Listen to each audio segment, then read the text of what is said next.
நான் இன்னைக்கு உங்களுக்கு ஒரு நிஜமான வரலாறோடு கூடிய ஒரு ஹாரர் சம்பவத்தை பற்றி தான் சொல்ல போகிறேன். 1970களில் அமெரிக்காவில் நடந்த ஒரு ஃபேமிலி எக்ஸ்பீரியன்ஸ் பண்ண ஹாரர் சம்பவம் தான் இது. அந்த ஃபேமிலியை Perron family the haunted house Ed and Lorraine Warren அவர்களால் விசாரிக்கப்பட்ட சம்பவம். த கான்ஜூரிங் படத்தோட உண்மை நிகழ்வை இப்போ பார்க்கலாம். தயாராக இருக்கீங்களா?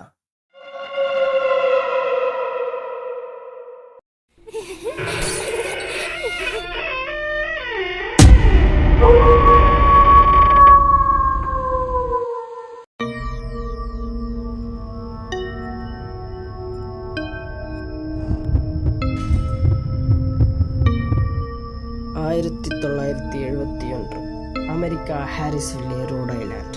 பெரான் குடும்பம். தந்தை பெயர் ரோஜர், தாயார் கரோலின் மற்றும் 5 மகள்கள். 200 ஆண்டு பழைய ஒரு ஃபார்ம் ஹவுஸை வாடகைக்கு எடுத்துக்கொள்ள திட்டமிடுகின்றனர். அந்த வீட்டின் முந்தைய வரலாறு மெல்ல மெல்ல வெளியானது. 1800களில் ஒரு பெண் விச் சூனியக்காரி வாழ்ந்து வந்தாள். பெயர் பாத்ஷிபா செர்மன். அந்த சூனியக்காரி பெண் ஒரு குழந்தையை சாத்தான் வழிமுறையில் கொன்று அந்த நிலத்தை ஒரு சாபமாக மாற்றியிருப்பதாக அதிர்ச்சி தகவல்கள் வெளியானது. புதிய வீட்டை வாங்கியவுடன் இது நமக்கு சரியாக இருக்கும் நினைத்த குடும்பம் விரைவில் அந்த வீட்டில் அசைவுகளை உணர ஆரம்பித்தனர்.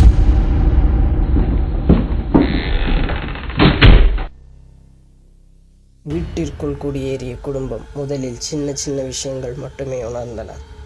பொருட்கள் தானாகவே கீழே விழுந்துடைதல், நகர்தல் போன்ற சம்பவங்கள் நடைபெற்று வந்தன. சில முறை ஏற்கனவே தூய்மையாக இருந்த சமையலறையில் மண்ணின் குழியோ தூசியோ காணப்படுதல். அந்த வீட்டில் இருக்கும் அனைத்து கடிகாரங்களும் ஒரே நேரம் அதிகாலை சரியாக 3:07க்கு திடீரென நிற்கும். அதன் பிறகு அவை மீண்டும் இயங்குவதில்லை. இது பாத்ஷிபாவினாலான சாபத்திற்கு ஒரு சின்ன அடையாளமே என்ற நம்பிக்கை அவர்கள் கொள்ள ஆரம்பிக்கிறார்கள். சூனியக்காரியின் வாழ்க்கை, மரணம், அதற்பின் நடந்த மர்ம மரணங்கள், தற்கொலைகள், குழந்தைகளின் மரணங்கள் என அந்த நிலத்தில் நடந்த விவரங்களை கரோலின் தேடி பார்க்கின்றார்.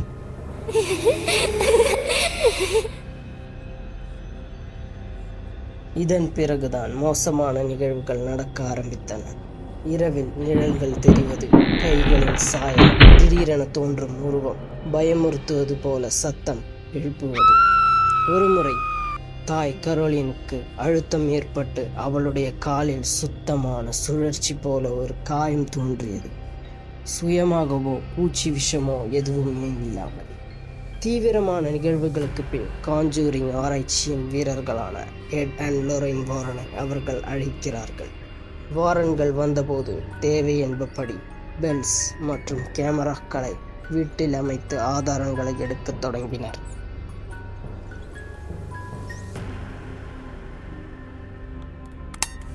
ஒரு இரவு சீன்ஸ் நடத்தப்படுகிறது. அதாவது இறந்தவர்களோடு கம்யூனிகேட் பண்ணுறதுதான் சீன்ஸ்னு சொல்வோம். லோரைன் மீடியமாக தீவிரமான முயற்சியில் அமர்க்கிறார்கள். அந்த சீன்ஸுக்கு பிறகு கரோலின் உடல் ஸ்டிஃபானது, குரல் மாறியது, அன்ஃபெமிலியர் லாங்குவேஜ் பேசத் தொடங்குகிறார்கள்.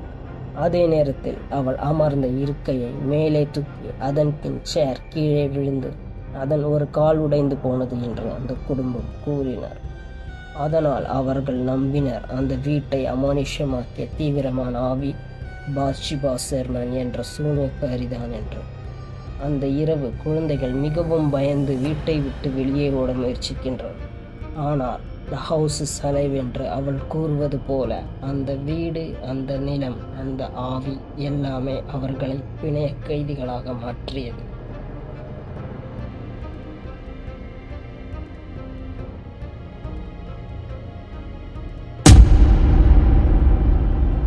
இனி குடும்பம் வீட்டை விட்டு வெளியேற 1980ஆம் ஆண்டில் அந்த ஃபார்ம் ஹவுஸை விற்க தீர்மானிக்கின்றனர்.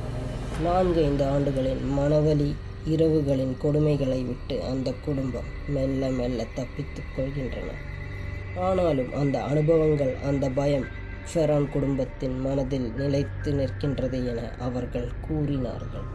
இந்த வீட்டை மீண்டும் மனிதன் குடியேற தகுதியில்லை என்று அவர்கள் அந்த வீட்டை விட்டு வெளியேறினர். நீங்கள் இதை பார்த்த பிறகு உங்கள் நம்பிக்கை என்ன? இது நிஜமா இல்லையா? ஒரு புதிர்தான். ஆனால் நமது மதிப்பீடு நிலைத்த ஆதாரங்களோடு இல்லாமல் முடிவு செய்ய முடியாது. இந்த சம்பவங்கள் அந்த குடும்பத்தின் அனுபவ கதைகள் மற்றும் இடையிலான ஆய்வு, அதனால் உண்மை பொய் என்ற சரியான உறுதிப்படுத்துதல் இல்லை. இந்த வீடு ஃபார்ம் ஹவுஸ் ஹிஸ்டரி, இருவரும் சொன்ன எக்ஸ்பீரியன்சஸ், ஆடியோ வீடியோ கிளைம்ஸ், அது எல்லாம் சிக்கலானது. திரைப்பட காட்சிகளை விட நிஜ சம்பவங்கள் முற்றிலும் மாறுபட்டவை. இது எல்லாம் ஹாண்டட் ஹவுஸ் செயல்பாடுகளாக இருந்ததாக ஃபெரன் குடும்பம் கூறுகிறது.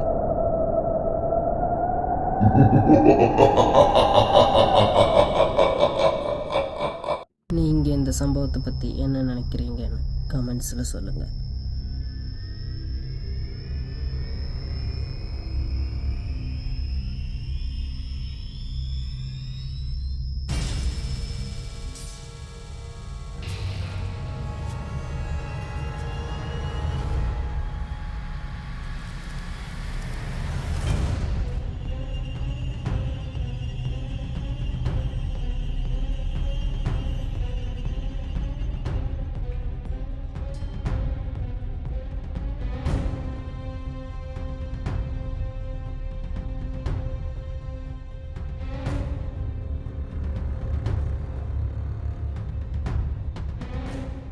வீடியோ பிடிச்சிருந்தா லைக், ஷேர் மற்றும் சப்ஸ்கிரைப் பண்ணுங்கள். தேங்க்யூ ஃபார் வாட்சிங்.